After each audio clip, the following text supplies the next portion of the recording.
Hello my beautiful and amazing people, badass Dark Zone agents, Uncle Butcher in the building with really loving, never-ending Seeker Mind build. This build will give love to everyone who needs it, and the beauty of this setup, hold my beer.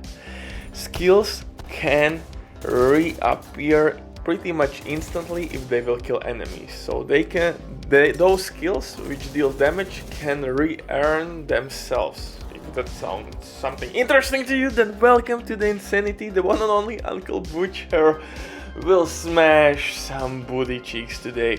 Also, guys, for fan purposes, we're gonna use our grenade launcher. Oh my goodness, the mayhem, the shenanigans, everything in one build, and most importantly, survivability.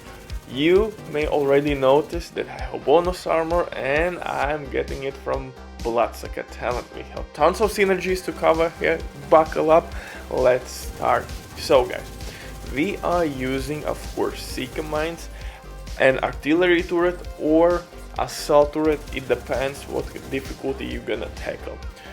For legendary runs and maybe even master difficulty, I would recommend you to switch from artillery turret to assault turret. Why that's important? Because our artillery turret most likely will not be able to take out enemies quickly enough to proc skillet talent on our chest piece. Skillet talent will give us 30% chance on a kill to reset the cooldown on our skills.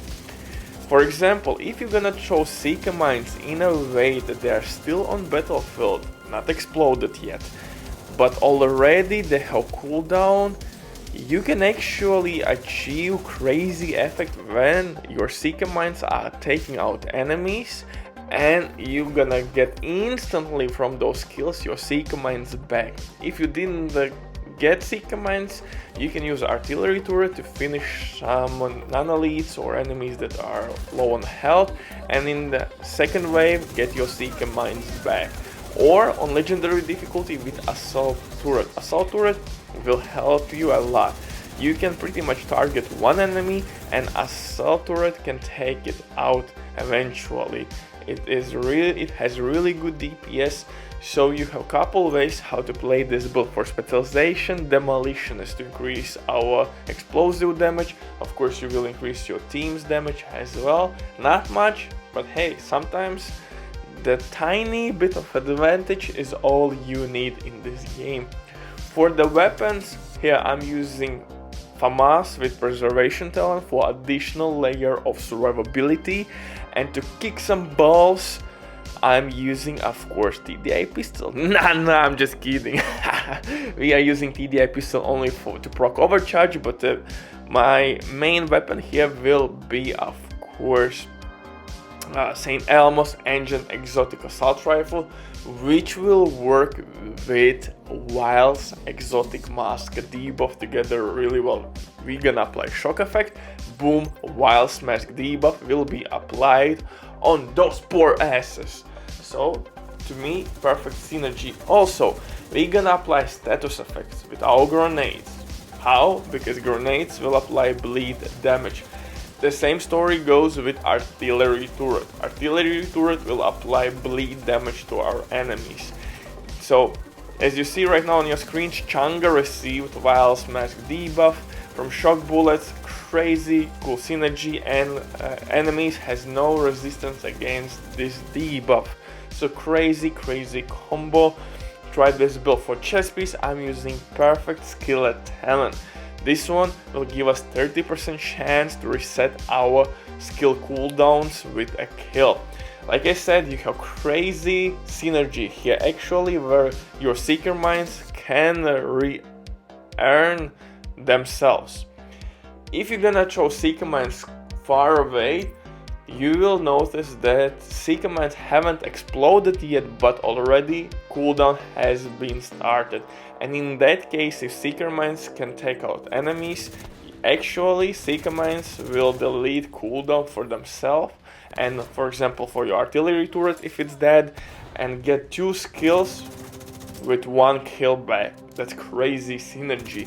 I showed you at my intro where I with last artillery turret shot killed the enemy and I got artillery turret back and of course my Seeker mines back.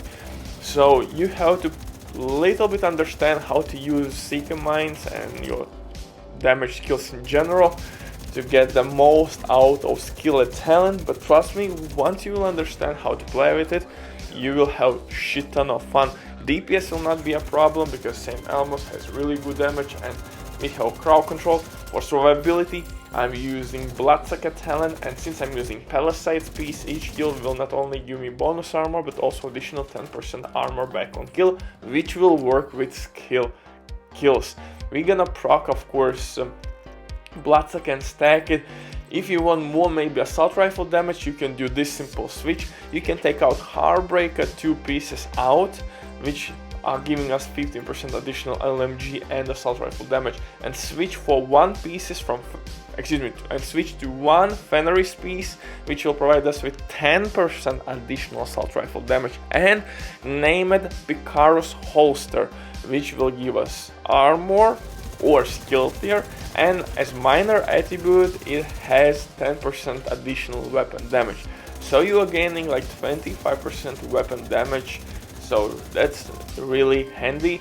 And for the skills, it depends how you want to play with this build. You can use a little bit more armor if you need skill tier, or play somewhere in between with some additional skill tiers. Since we have TDI pistol, I think 3 skill tiers is optimal way. 1 armor core attribute and 2 weapon damage core attributes I think would be the optimal way. But if you are solo, aka lone wolf player, then maybe you could go with 1.1 million armor, somewhere around those numbers. For the gloves, so you have 2 options to use Fenris gloves or 2 pieces from Heartbreaker set, or like I said, Wyvern knee pads. Wyvern knee pads will give us additional skill damage, and my backpack is of course Palisades backpack with Bloodsucker talent. Bloodsucker can be stacked, so we will have loads and loads of DPS in this build. I think overall this build is kind of cool, crazy, never-ending Seeker mine build. If you will play your cards smartly, you will have a blast. And since we are right now in waiting station for Brooklyn DLC, why not to try something new? And I think my couple last builds have been a little bit different, you know, not your typical striker build or Hunter's Fury build, but it's tweaky, delicious barbecue chicken flavorish twist.